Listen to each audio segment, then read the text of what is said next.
Hello friends. आज हम लोग एक नया टॉपिक पढ़ने जा रहे हैं जिसका नाम है रेशनलाइजेशन।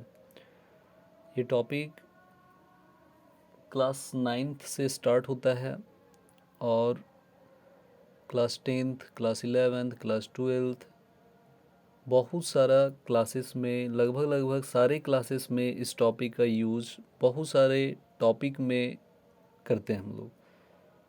बहुत सारे ऐसा भी क्वेश्चन रहता है जहाँ पर हमको डायरेक्टली क्वेश्चन में नहीं बताया जाता है कि आप यहाँ पर रेशनलाइजेशन का यूज़ कीजिए, लेकिन फिर भी हमको आधा क्वेश्चन को सॉल्व करने के बाद इसका डायरेक्ट यूज़ हम लोग को करना पड़ जाता है। तो ये बहुत ही ज़्यादा इम्पॉर्टेंट टॉपिक है। क्लास टेंथ जब हम लोग ट्रिग्नोमेट्री पढ़ेंगे तो वहाँ पर भी इस रेशनलाइजेशन का बहुत सारा यूज़ देखने को मिलता है।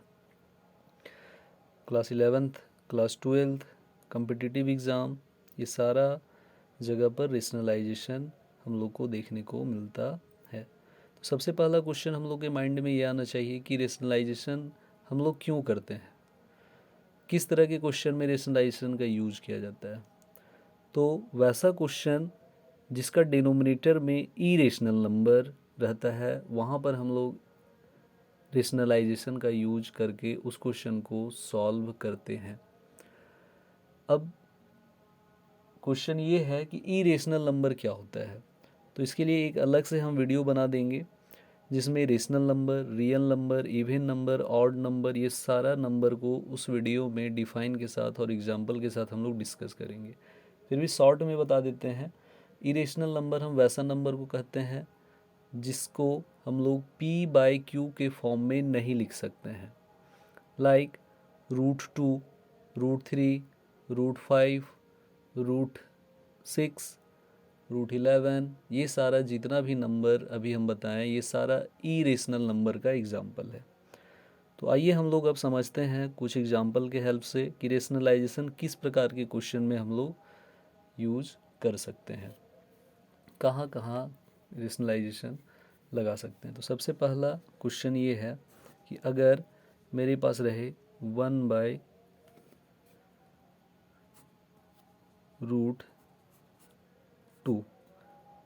अब देखिए यहाँ पर जो है सो √2 डिनोमिनेटर में आ गया और ये एक इरेशनल नंबर है। तो सिंपल सा बात है कि सबसे पहले क्वेश्चन को एज इट इज हम लोग उतार देते हैं। उतारने के बाद फिर हम लोग क्या करते हैं, जो भी डिनोमिनेटर में है इरेशनल नंबर उसी को न्यूमरेटर और डिनोमिनेटर दोनों में मल्टीप्लाई कर देते हैं। अब देखिए ये हम लोग को पता होगा और नहीं पता होगा तो ये समझ लीजिए कि न्यूमरेटर को न्यूमरेटर से हमेशा मल्टीप्लाई किया जाता है और डिनोमिनेटर को डिनोमिनेटर से। सो 1 को √2 से मल्टीप्लाई करेंगे तो ये आ जाएगा √2, और √2 को √2 से मल्टीप्लाई करेंगे तो ये हो जाता है 2। कभी भी याद रखिएगा, सेम नंबर से अगर हम लोग मल्टीप्लाई करते हैं और उसके ऊपर रूट लगा हुआ रहता है तो रूट कैंसिल आउट हो जाता है और दोनों नंबर के बदले में एक नंबर लिख देते हैं। अब ये होता कैसे है, तो इसके पीछे कुछ कॉन्सेप्ट है जिस कॉन्सेप्ट को हम लोग समझ लेते हैं।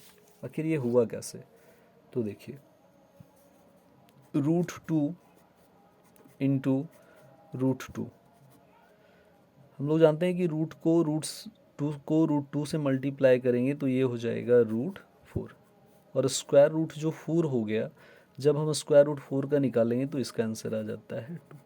तो एक तो ये तरीका हुआ।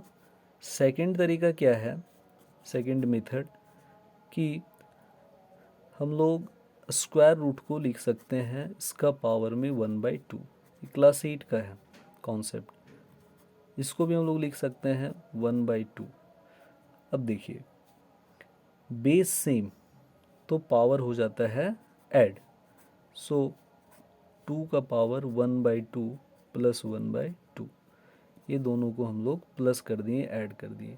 अब यहाँ पे एलसीएम जब हम लोग निकालेंगे 2 का पावर तो ये हो जाएगा 2 का एलसीएम 2 से 2 में डिवाइड करेंगे तो 1, और 1 से 1 में मल्टीप्लाई करेंगे तो 1। इतना तो आप लोगों को आता होगा। 2 से 2 में डिवाइड करेंगे तो 1, और फिर 1 से मल्टीप्लाई करेंगे तो 1। 2 का पावर 1 + 1 2 डिवाइडेड बाई 2, ये कैंसिल आउट हो गया और यहाँ आंसर आ गया 2 का पावर 1। 2 का पावर 1 का मतलब 2। तो देखिए यहाँ पर भी मेरे पास आ गया 2। तो ये दो तरीका है जिसके थ्रू हम लोग √2 को √2 से मल्टीप्लाई करने के बाद 2 लिख दिए। ये मेरा हो गया आंसर।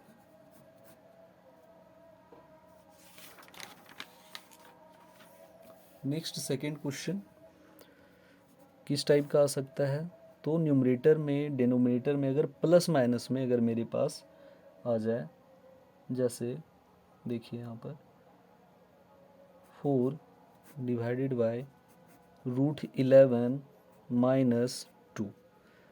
यहाँ पर भी कुछ नहीं करना है, सिंपल है कि जब कभी भी दो नंबर आ जाए और दोनों के बीच में कोई साइन रहता है तो फिर हमको साइन को चेंज कर देना है। जैसे √11 प्लस है तो फर्स्ट में क्वेश्चन को एज इट इज उतार दीजिए, उसके बाद मल्टीप्लाई जब करते हैं तो वहाँ पर हमको साइन चेंज करना रहता है। √11 + 2, यहाँ पर ध्यान दीजिएगा, डिवाइडेड बाय √11 + 2। अब अभी बताए हैं न्यूमरेटर को न्यूमरेटर से मल्टीप्लाई कर दीजिए, डिनोमिनेटर को डिनोमिनेटर से मल्टीप्लाई कर दीजिए। तो 4 × √11 + 2। अभी हम मल्टीप्लाई नहीं किए, जस्ट मल्टीप्लिकेशन के फॉर्म में दोनों को न्यूमरेटर को लिख दिए हैं एज इट इज़। नौ, अब यहाँ ध्यान दीजिए, ये √11 है, यहाँ पर भी √11, यहाँ पर 2, यहाँ पर भी 2। ये दोनों स्टार्टिंग वाला जो नंबर है दोनों में यहाँ पर भी सेम और यहाँ पर भी सेम। अब अगर किसी को हम a मान लेते हैं, मान लीजिए इसको a मान लिए, तो ये भी मेरा हो जाएगा a। अगर ये 2 को मान लेते हैं b, तो ये भी मेरा हो जाएगा b। सो यहाँ पर माइनस का साइन, यहाँ पर प्लस का साइन। अब ज़रा देखिए a - b और ये हो जाएगा a + b। इसका फॉर्मूला हो जाता है आइडेंटिटीज a² - b² का। इसका मतलब क्या हुआ कि इसको हम लोग आइडेंटिटीज़ के फॉर्म में भी सिंप्लीफाई कर सकते हैं। या तो √11 को √11 से मल्टीप्लाई कीजिए, फिर √11 को √2 से मल्टीप्लाई कीजिए, 2 को फिर √11 से मल्टीप्लाई करेंगे, फिर 2 को 2 से मल्टीप्लाई करेंगे। तो इसमें थोड़ा सा लॉन्ग प्रोसेस हो जाता है। यहाँ पे माइनस प्लस का भी थोड़ा सा ध्यान रखना पड़ता है, कहीं थोड़ा सा गलत हो गया तो पूरा सॉल्यूशन गलत हो जाता है मेरा। और फार्मूला वाला में आइडेंटिटीज वाला में आसानी से हम लोग इसका वैल्यू फाइंड आउट कर सकते हैं। तो यहाँ पर ए हम लोग किसको एज्यूम किए थे, √11 का। इसका मतलब √11 का होल स्क्वायर और ये हो जाएगा 2 का होल स्क्वायर। आगे 4 × अभी भी हम इसको एज इट इज़ ही लिख रहे हैं, √11 का होल स्क्वायर।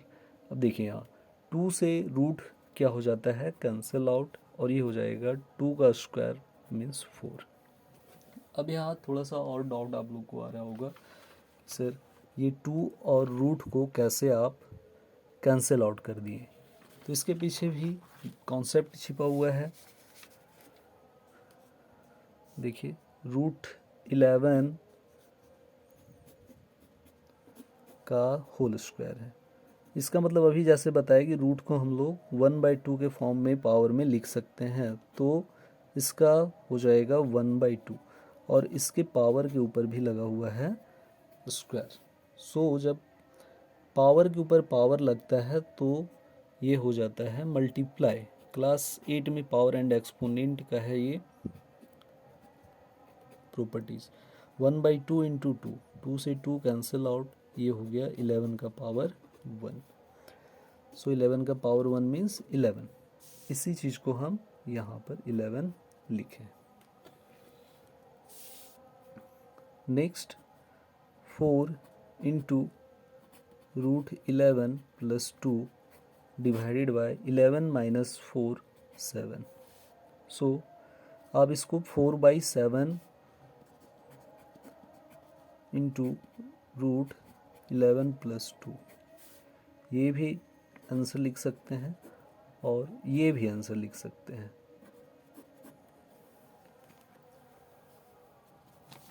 अब थर्ड क्वेश्चन देखते हैं जो कि वेरी वेरी इंपॉर्टेंट क्वेश्चन है।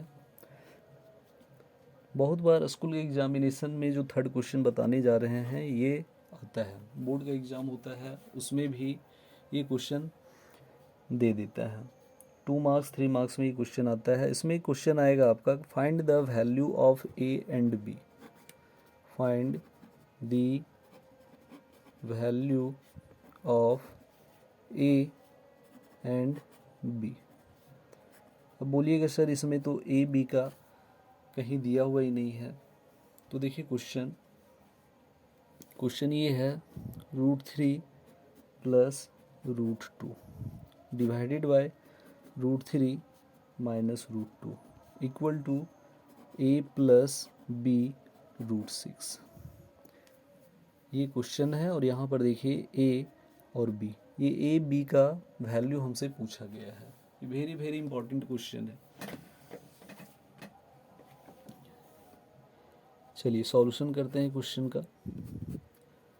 सबसे पहले इसमें भी हम लोगों को जो ऊपर में स्टेप्स फॉलो कर रहे हैं वही स्टेप्स को यहाँ पर भी फॉलो करना है। डिनोमिनेटर वाला को हमको रेशनलाइज करना है। इसका मतलब सबसे पहले क्वेश्चन को एज इट इज उतार दीजिए, √3 माइनस √2। अब डिनोमिनेटर में जो भी साइन है दोनों डिजिट के बीच में उसको चेंज कर देते हैं, √3 plus √2 divided by √3 plus √2 equal to RHS को कुछ भी नहीं करना, एज इट इज उसको उतारते जाइए, कॉपी करते जाइए। अब हमको क्या करना है, न्यूमरेटर को न्यूमरेटर से मल्टीप्लाई कर दीजिए, डिनोमिनेटर को डिनोमिनेटर से मल्टीप्लाई करना रहता है। तो यहाँ देखिए न्यूमरेटर को जब न्यूमरेटर से मल्टीप्लाई करेंगे तो यहाँ पर √3 है और यहाँ पर √2, यहाँ पर भी √3, यहाँ पर भी √2, मतलब ये जो है यहाँ पर भी सेम, ये जो है यहाँ पर भी सेम, दोनों के बीच में प्लस का साइन। तो ये पूरा जो देखते हैं √3 प्लस 2 √3 प्लस 2 ये दोनों तो सेम है। तो हम लोग अगर इसको ए मान लेते हैं और इसको बी, और दोनों के बीच में साइन हो जाता है प्लस का, तो ये भी a plus B into A plus B का होल स्क्वायर। तो यहाँ पर हम लोग डायरेक्ट लिख सकते हैं इसको 3 प्लस √2 का whole square divided by √3 minus √2 और यहाँ पर है √3 प्लस √2। यहाँ पर जो अभी हम लोग सॉल्व किए थे, सॉल्यूशन किए थे, सेम यही चीज़ आ गया। इसको अगर a मान लेते हैं तो ये भी a, इसको अगर b मान लेते हैं तो ये भी b, a minus B into A plus B, और इसका फॉर्मूला हो गया था a² माइनस b²। तो यहाँ पर √3 का होल स्क्वायर माइनस √2 का होल स्क्वायर इक्वल टू, इसको एज इट इज़ लिख दीजिए a प्लस बी √6। नेक्स्ट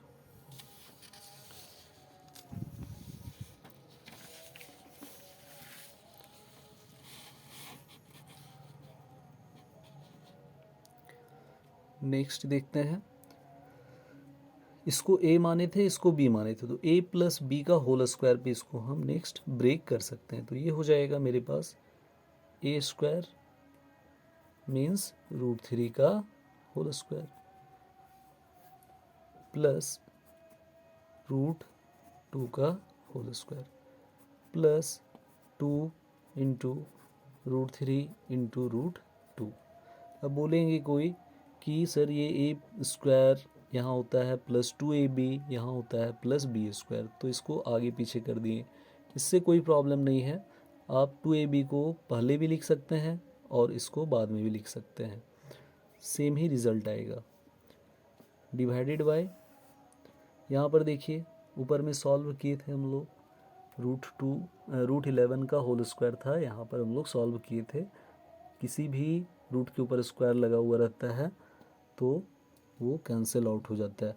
तो यहाँ पर हम लोग क्या करेंगे, इस 2 को रूट से क्या करेंगे, कैंसिल आउट कर देंगे, तो बच जाएगा 3 माइनस ये हो जाएगा 2 equal to a plus B. इसको एज इट इज़ कॉपी कर देना है।